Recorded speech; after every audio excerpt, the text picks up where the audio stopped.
Desde janeiro de 2025, os Estados Unidos não assumiram nenhum compromisso de fornecer armas à Ucrânia.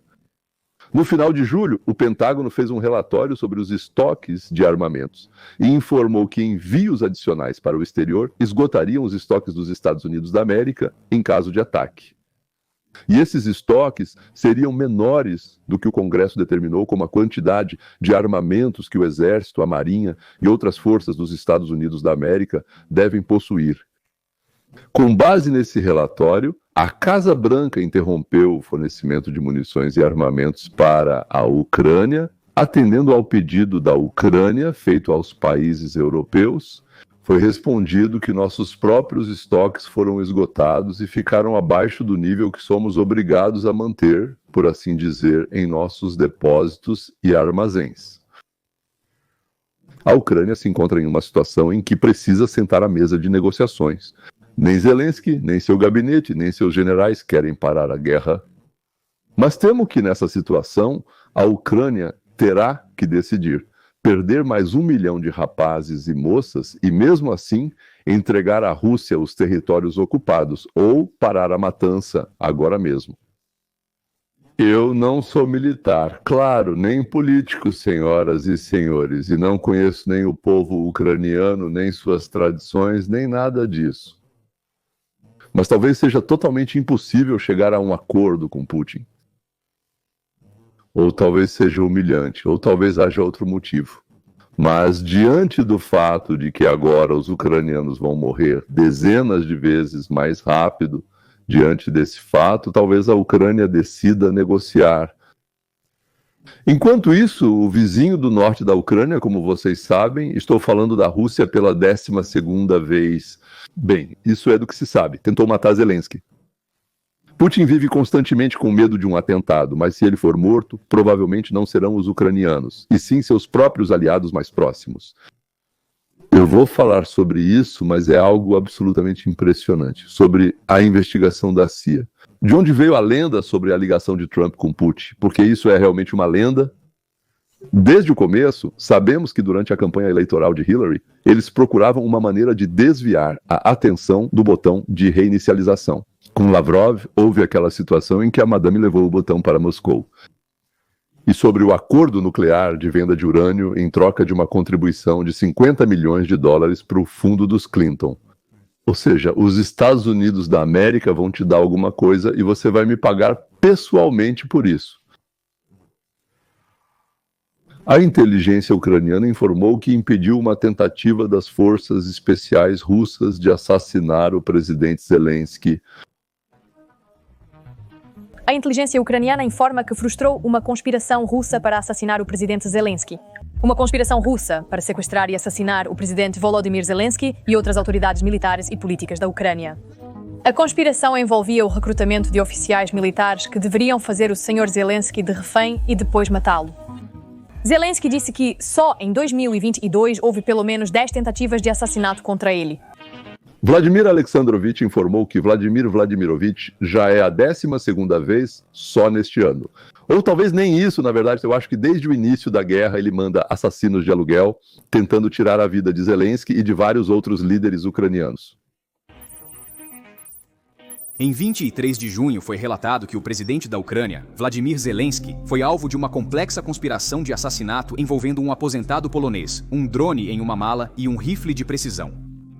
De acordo com as autoridades polonesas, esse homem foi preso em abril de 2024. Após tentar passar um drone armado pelo aeroporto de Jasionka, um importante centro logístico da OTAN perto da fronteira com a Ucrânia. A missão dele, segundo afirmam, foi coordenada pela inteligência russa e consistia em identificar os movimentos do presidente e preparar um ataque.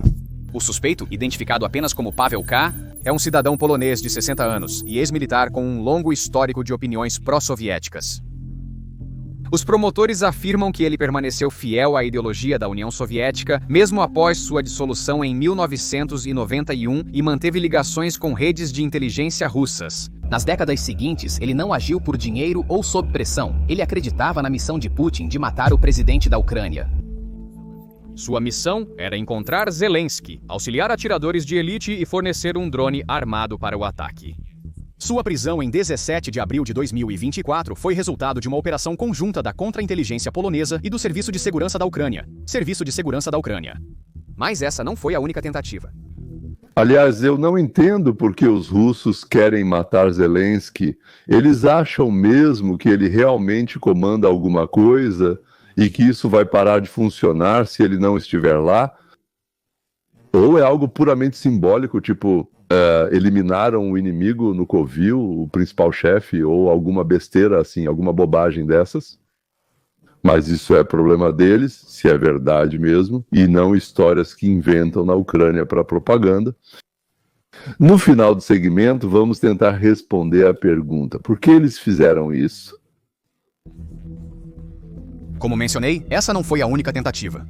Em maio, 2 coronéis ucranianos, Andrei Dyuk e Alexander Tkach, foram presos pelo Serviço de Segurança da Ucrânia por conspirarem, com apoio do Serviço Federal de Segurança, para assassinar o presidente Zelensky e outros altos funcionários ucranianos.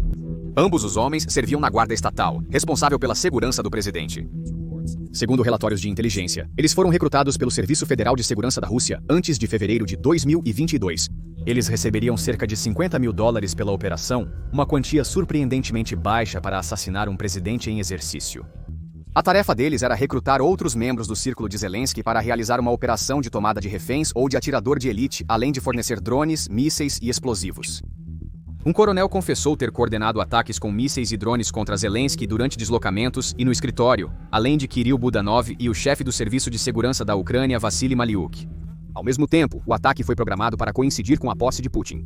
Através de comunicações interceptadas e vigilância rigorosa, os dois foram detidos antes de executar seus planos. Ou seja, por $100 mil é possível subornar, comprar 2 coronéis para assassinar o presidente do país. Ou os coronéis ficaram mais baratos, ou tem algo estranho nisso. Desde o início da invasão em grande escala em 2022, mais de uma dezena de tentativas de assassinato foram feitas contra Zelensky. Nas primeiras 48 horas da guerra, as forças russas tentaram capturar Kiev usando tropas aerotransportadas e grupos de sabotagem antes da invasão principal. Um dos objetivos declarados era capturar ou matar o presidente. Como todos vimos, essa e as 2 tentativas seguintes falharam. E nos últimos 2 anos, a inteligência ucraniana e ocidental silenciosamente impediu cada conspiração. Algumas eram plausíveis, outras desajeitadas. Quase todos eles estão ligados aos serviços secretos russos, como o Diretoria Principal de Inteligência e o Serviço Federal de Segurança, assim como a forças irregulares, incluindo agentes do Grupo Wagner e paramilitares chechenos. A metodologia dos russos mudou. Se acreditarmos no que nos contam, a ideia de eliminar Zelensky adquiriu um tom quase maníaco dentro do Kremlin. Como quando Putin ardia de desejo de prender Saakashvili. Talvez ele quisesse torturá-lo, como Pedro, o Grande, ou Ivan, o Terrível. Agora parece que ele está ardendo de vontade de sobreviver a Zelensky. Zelensky mencionou que sobreviverá ao outro por ser mais jovem. Eu acho que Putin, como ter uma pessoa rancorosa, decidiu fazer exatamente isso, se de novo tudo isso for verdade. Os primeiros esforços militares foram missões diretas com soldados do Wagner e homens de Kadyrov cruzando a fronteira para matar Zelensky. Agora as tentativas ficaram mais discretas e envolvem espionagem e agentes adormecidos ativados, como Pavel K. Os agentes se deslocam pelas fronteiras da zona Schengen com documentos limpos, drones e malas, enquanto os alvos são reconhecidos por voluntários que não serviram nas Forças Armadas há décadas. É uma piada, mas a segurança de Zelensky evolui para corresponder à ameaça, como comprovado por sua sobrevivência. Sua agenda instável, muitas vezes desconhecida até por aliados próximos, é uma das principais razões pelas quais ele não foi morto ou sequestrado pelos 2 coronéis citados. Curioso, será que Zelensky arranjou um sósia e a esposa dele saberia disso? Comboios redirecionados sem aviso. Falsos aparecimentos são algo comum. Muitos dos discursos públicos dele são pré-gravados, mas esse nível de sigilo e vigilância é necessário. Ou seja, pode-se dizer que Zelensky nunca está onde anunciam que ele está. É interessante que a população do país não acredita mais que a Ucrânia pode vencer essa guerra. Uma pesquisa de março de 2025 mostrou que 82% dos ucranianos apoiam a resistência mesmo sem ajuda dos Estados Unidos da América. Somente 23% acreditam que uma vitória militar total é de fato possível. Ou seja, traduzindo para uma linguagem clara, não podemos vencer a Rússia, mas também não podemos simplesmente nos render. Parece que ninguém lhes fez a pergunta: como vocês reagiriam se a guerra terminasse, caso o leste da Ucrânia ficasse com os russos e o oeste passasse a cooperar com os Estados Unidos da América? No entanto, cada vez mais pessoas preferem uma solução negociada para o conflito se isso representar o fim da violência. O que impede a liderança da Ucrânia de unir esforços com os Estados Unidos da América para acabar com a guerra? Talvez Putin ache que, sem Zelensky, a Ucrânia aceitará mais rapidamente a divisão do território e acordos de paz? Por que Putin está tão obcecado em matar Zelensky? Bem, vamos analisar isso. Vladimir Putin tem um longo histórico de eliminar pessoas que o enfraquecem, e ele não é um chefe de Estado comum que nós reconheceríamos. Sua abordagem ao poder sempre se assemelhou mais a crime organizado do que à administração pública, tanto na Rússia quanto nos países vizinhos. Se for leal a Putin, ele retribuirá, mas se trair sua confiança ou contrariá-lo, ele vai te matar. Os opositores não se rendem em silêncio, mas são silenciados de forma intimidadora para os demais. Putin tem uma longa lista de inimigos mortos e sua tática é cruel. Zelensky virou alvo pessoal ao se recusar a se render ou fugir. Nos primeiros dias da invasão, quando Kiev estava sob ataque, a inteligência americana ofereceu a Zelensky uma saída do país, ao que ele respondeu: preciso de munição, não de evacuação. Ele escolheu permanecer com seu povo e se tornar um símbolo mundial da resistência ucraniana. E essa decisão fez dele algo que Putin não podia ignorar, e um homem que precisava ser quebrado. Nos primeiros dias da invasão, cerca de 400 mercenários do grupo Wagner aterrissaram em Gostomel para tomar o aeroporto e avançar para Kiev, com o objetivo de eliminar a liderança máxima da Ucrânia.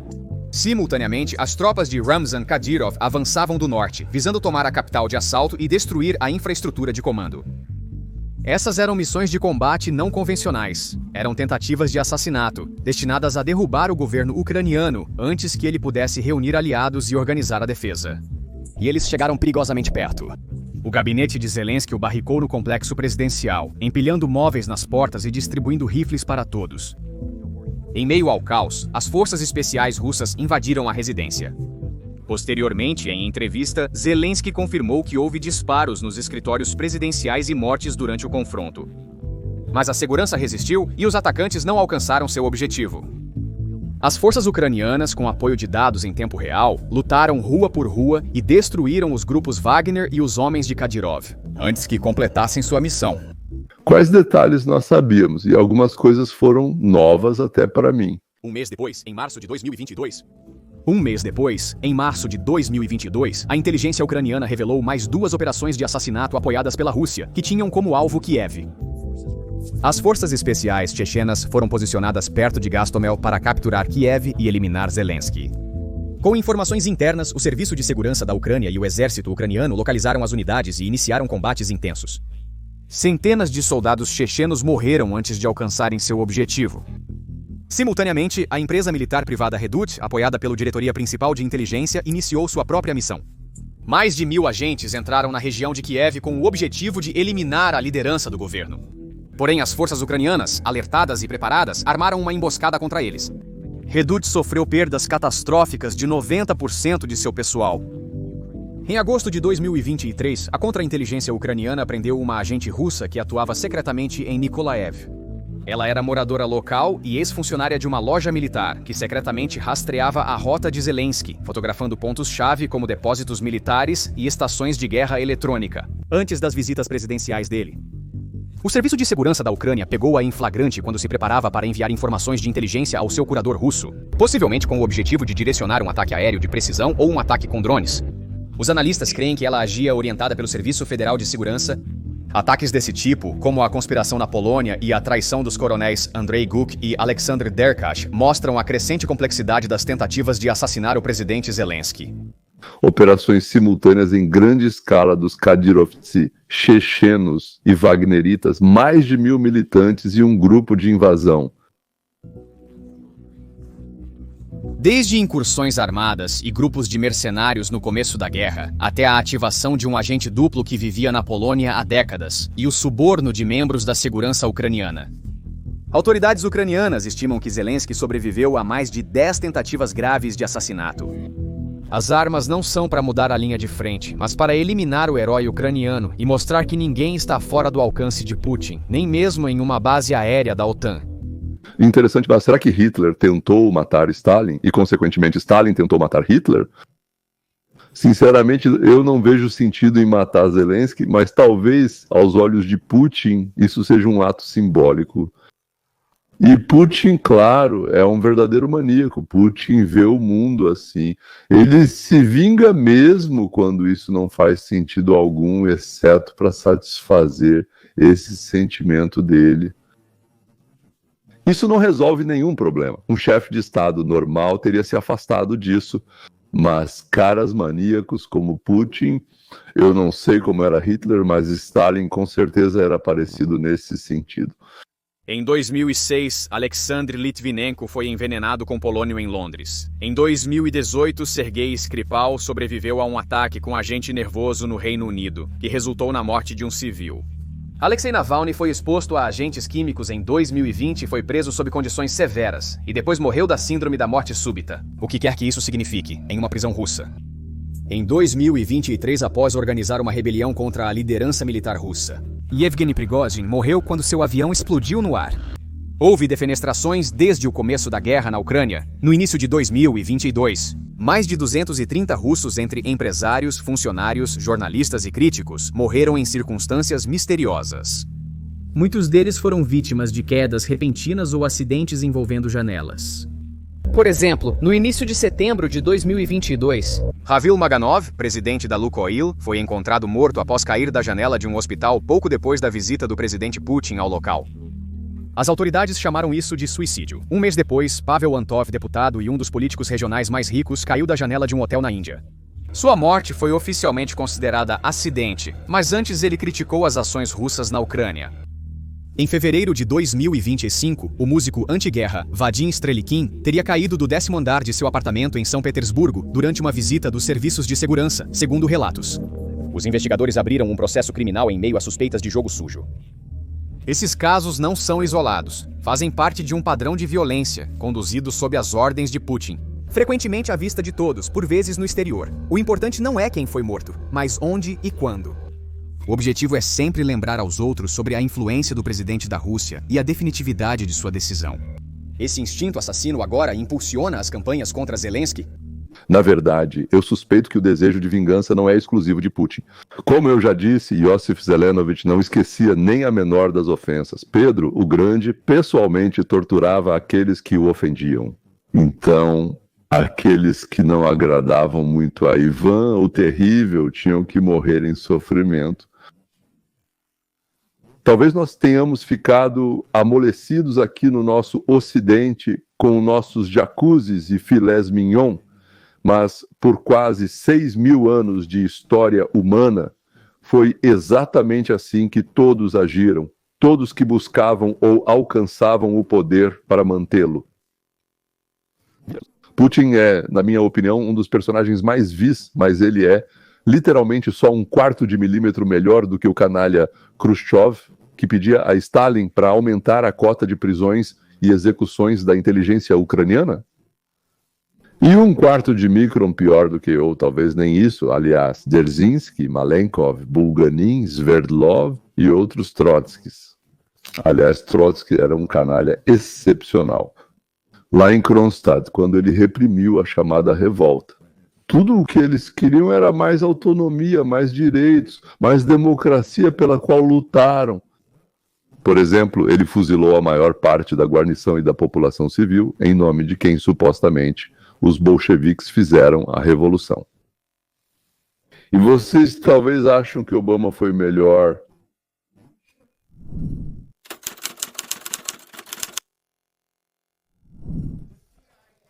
A CIA participou da falsificação de mais uma eleição contra o presidente Trump. Nós sabemos o que eles fizeram com o laptop do Hunter Biden e como eles ajudaram nisso, mas agora nós temos. O novo diretor da CIA, John Radcliffe, explica isso para nós hoje. Agora o mundo inteiro pode ver a verdade. Brennan, Clapper e Comey manipularam os agentes de inteligência. Eles continuaram tentando prejudicar Trump.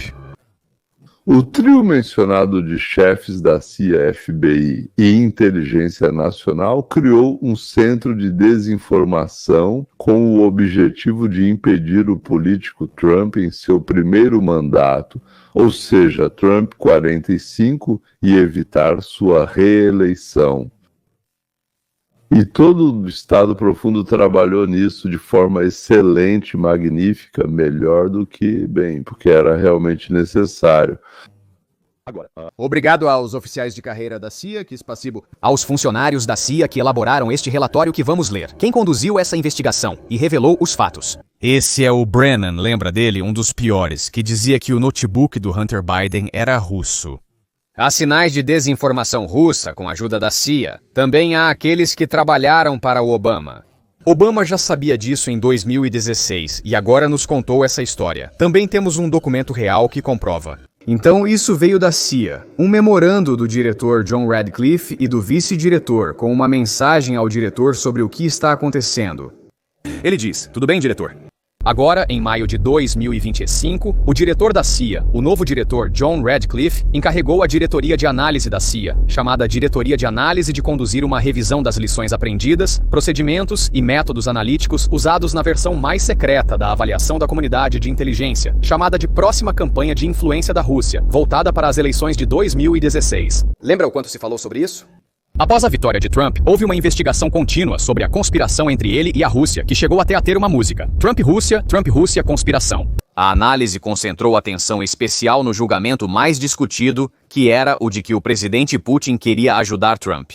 Então, com base nos materiais da CIA fornecidos para as investigações do Congresso, a diretoria de análise da CIA estudou se havia alguma anomalia processual ou se havia alguma fraqueza na habilidade operacional da CIA que pudesse afetar a fundamentação e a objetividade desse julgamento-chave e da avaliação geral.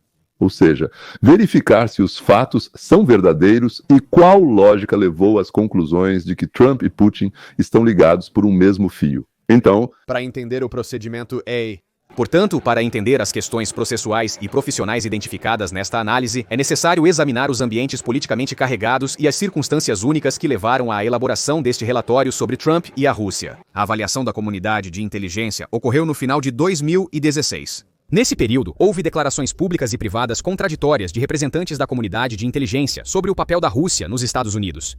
As eleições presidenciais criaram confusão sobre a avaliação real da comunidade de inteligência. Certo, todos falavam de maneiras diferentes. Essas mensagens contraditórias levaram o então presidente 6 de dezembro revisar todos os dados de inteligência disponíveis e fornecer a melhor avaliação sobre a Rússia. Adivinha o que aconteceu antes de 6 de dezembro? Trump demitiu, lembra? É assim que Obama... droga, eles vão vir aqui. Então, como podemos anular isso? Eu conheço a Rússia deu isso para Trump, e então poderemos impedi-lo e arruinar todo o seu primeiro mandato com um impeachment falso. Porém, antes da avaliação do vazamento iniciar, a mídia insinuou que a comunidade de inteligência já tinha conclusões definitivas, gerando um efeito de ancoragem. O Putin roubou as eleições, isso é claro, ninguém poderia vencer a Hillary, então os russos fizeram isso hackeando os e-mails dela. Em 9 de dezembro, o Washington Post e o New York Times. E então o Obama aparece no dia 6. Ele ordena ao seu aliado Clapper, da Inteligência Nacional, que promova esse caso. Depois, ambos receberam vazamentos. A comunidade de inteligência concluiu com alta confiança que a Rússia interferiu para ajudar Trump a vencer. Eles foram os primeiros a negar os resultados das eleições. Nunca os deixe esquecer disso. Segundo um representante oficial anônimo dos Estados Unidos da América citado pelo Post, há um consenso na comunidade de inteligência de que Putin ajudou Trump a vencer a eleição. Não há nenhuma prova disso, e eles estão provocando um conflito com uma potência nuclear que nem sequer é real. Agora, questões processuais, análise da promotoria distrital. Então, a revisão da administração da CIA revelou várias anomalias processuais na preparação do falso relatório sobre a conspiração de Trump com a Rússia. Elas incluíam prazos de produção extremamente curtos. Sim, precisavam atingir Trump com algo, já que ele assumiria em um mês.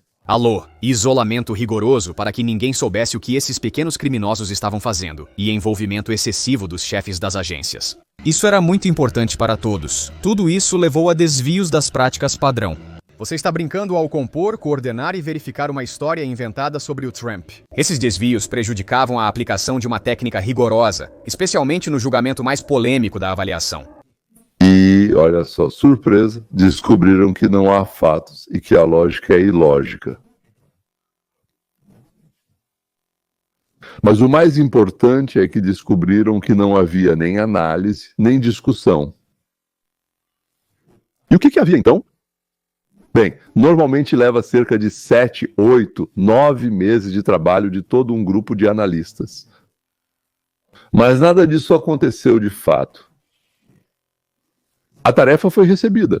Uma semana depois, havia um relatório na mesa da chefia que começou a circular por Washington como uma investigação formal da CIA. Mas é interessante que a pessoa que digitou fisicamente esse relatório, como agora sabemos, não tinha acesso àqueles que supostamente coletaram os materiais. Escute só. Apressando esse relatório para anular as eleições. Isso limitou a capacidade do autor de colaborar com um grupo maior de colegas. Agora, quanto ao julgamento de que Putin, segundo as citações, ele buscava... Que frase bonita é essa? O que isso significa? Buscava... Ok, por exemplo, ele ajudou? Facilitou? Ordenou? O que isso significa? Por isso dizem que esse foi um dos relatórios mais secretos da CIA. O ponto-chave nisso vem da CIA. Brennan, o predecessor de Obama e crítico ferrenho de Trump, que apareceu constantemente na mídia e conversa frequentemente com Jen Psaki, tinha acesso muito limitado a essa informação. Brennan exibe isso para todos, esfregando na cara deles, dizendo para pegarem. Segundo um gerente da CIA, o acesso desigual às informações segmentadas entre coordenadores e revisores do relatório contribuiu para agravar o caos existente. O avanço é muito rápido. Ele mencionou que alguns analistas-chave e gerentes não tiveram acesso para conhecer os aspectos sociais polêmicos de Chris I. Eles só podiam ver partes do rascunho fora de contexto, em nome da segurança nacional. Então todos assinavam sem saber as acusações. Um acesso mais amplo ao relatório antes e durante sua elaboração provavelmente teria resultado em discussões mais aprofundadas e analíticas. Mesmo dentro do círculo restrito de funcionários com acesso aos dados mais sigilosos. A afirmação de que Putin buscou ajudar Trump a vencer provocou uma discussão saudável e prolongada. As pessoas se questionam sobre o real significado disso. O que de fato isso quer dizer?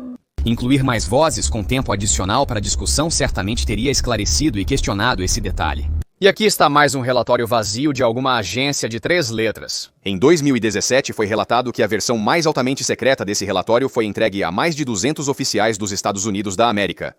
Esse número é excepcionalmente alto para um produto tão rigidamente compartimentado. E questiona-se as severas restrições ao acesso às principais informações de inteligência durante a preparação foram justificadas. Ou seja, quase ninguém na CIA viu o relatório, conhecia os fatos ou entendia a lógica. Por quê? Porque era extremamente secreto.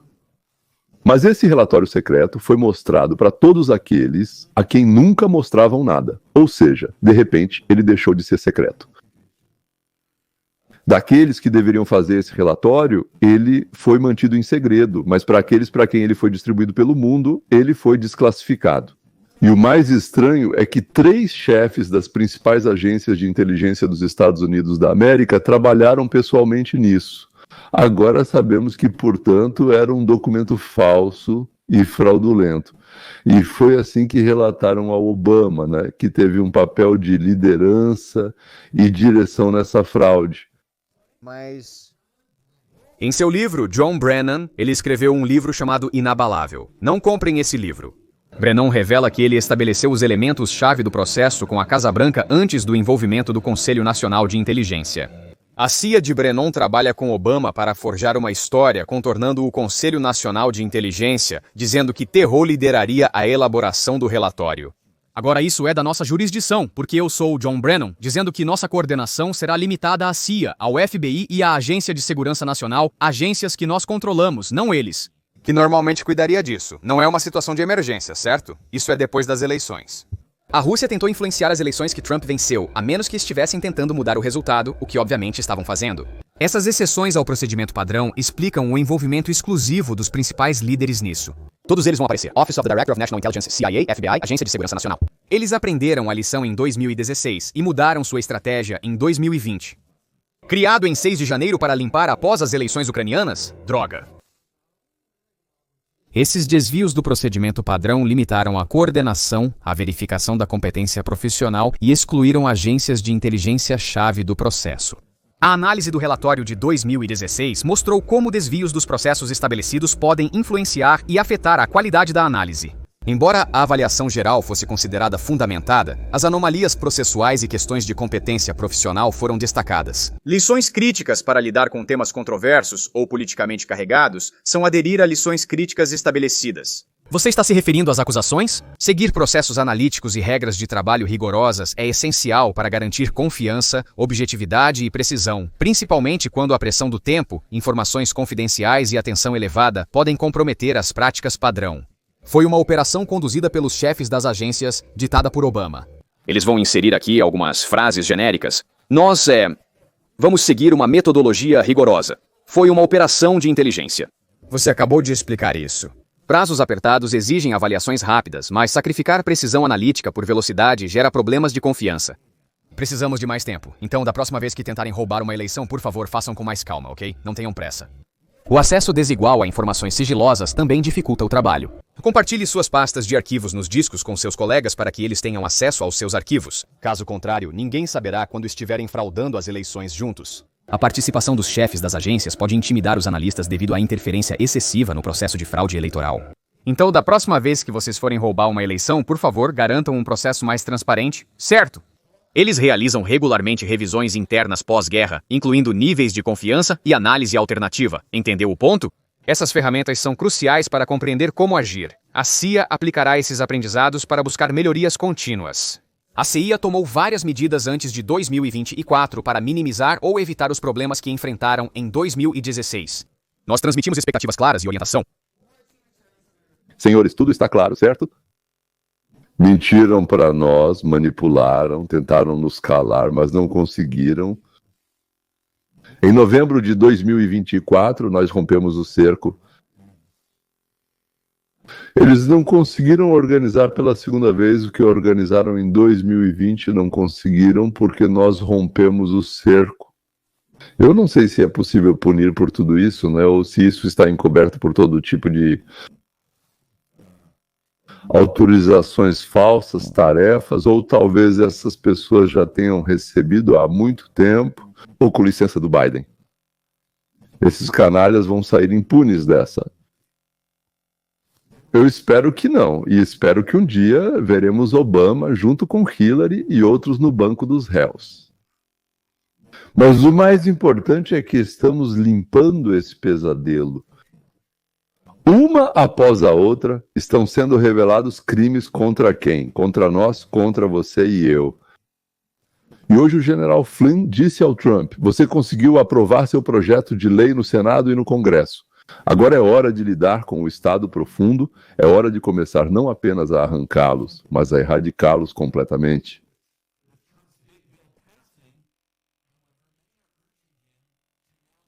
Com o grande projeto de lei de Trump, muitos agora pedem que ele ataque o Estado profundo.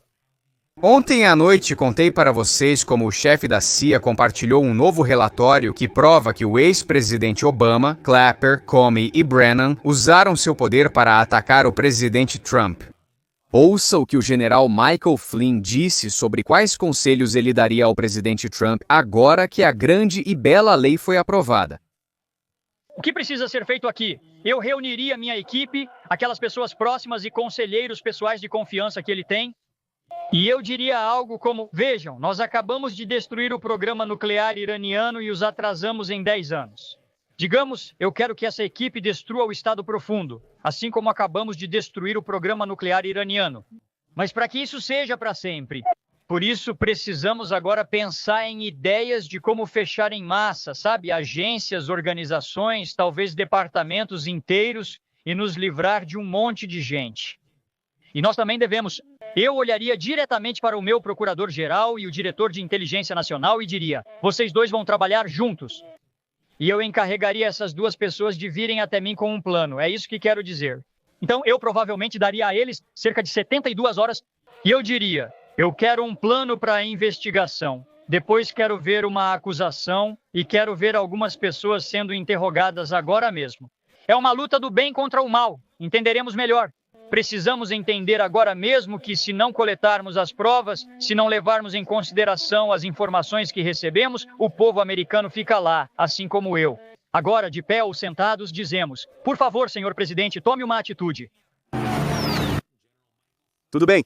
Então, o general Michael Flynn, ex-chefe de segurança nacional sob Obama, que foi preso por causa da situação do Russiagate e da Lei Logan, agora diz, quando conversa com o presidente Trump após a assinatura de um grande e bonito projeto de lei: agora é hora de atacar o Estado profundo, fechá-lo para sempre, levar as pessoas à justiça, apresentar acusações, prender as pessoas.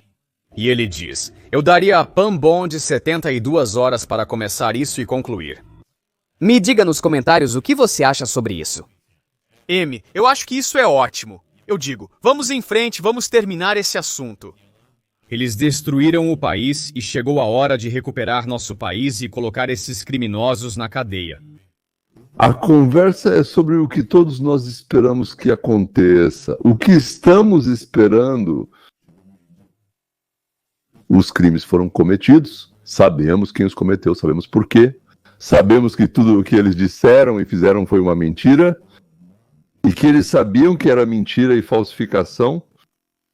Não é que eles estavam lá de boa fé e tal, eles sabiam que era mentira e falsificação. Eles impediram o desenvolvimento dos Estados Unidos da América por 4 anos e agora tentam fazer isso novamente.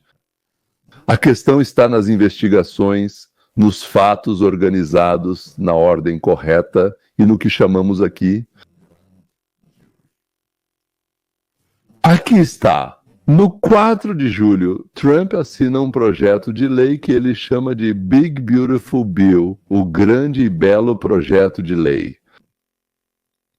E, senhores, de qualquer forma, começa uma nova era para a América. Ela começou, claro, no dia da eleição, mas agora, depois, ela mudou mais uma vez, quando Trump chegou à Casa Branca em 20 de janeiro, e agora no terceiro evento épico. Estamos começando a realizar todos aqueles planos com os quais sonhávamos. Não somos bolcheviques nem mencheviques, somos nós com vocês. Definitivamente não são eles, mas sim nós juntos.